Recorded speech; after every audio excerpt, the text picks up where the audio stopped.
حضرت عبداللہ بن مسعود رضی اللہ تعالیٰ عنہ سے روایت ہے، رسول اللہ صلی اللہ علیہ وسلم نے فرمایا، قیامت کے دن لوگوں میں سب سے پہلے خون کے مقدمات کے فیصلے ہوں گے۔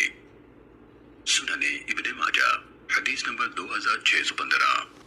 حضرت عبداللہ بن مسعود رضی اللہ تعالیٰ عنہ سے روایت ہے، رسول اللہ صلی اللہ علیہ وسلم نے فرمایا، جس انسان کو بھی ظلم کے طور پر قتل کیا جاتا ہے، اس کے خون کے گناہ کا ایک حصہ آدم علیہ السلام کے پہلے بیٹے یعنی قابیل کو بھی ملتا ہے، کیونکہ سب سے پہلے اس نے قتل کا طریقہ جاری کیا۔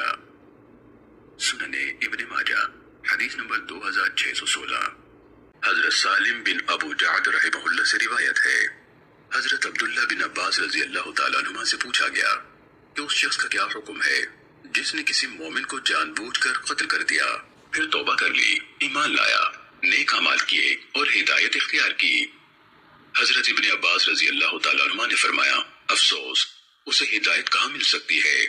میں نے تمہارے نبی صلی اللہ علیہ وسلم کو یہ فرماتے سنا ہے، قیامت کے دن قاتل اس حال میں حاضر ہوگا کہ مقتول نے اس کا سر پکڑ رکھا ہوگا اور وہ کہے گا، یا رب، اس سے پوچھ اس نے مجھے کیوں قتل کیا؟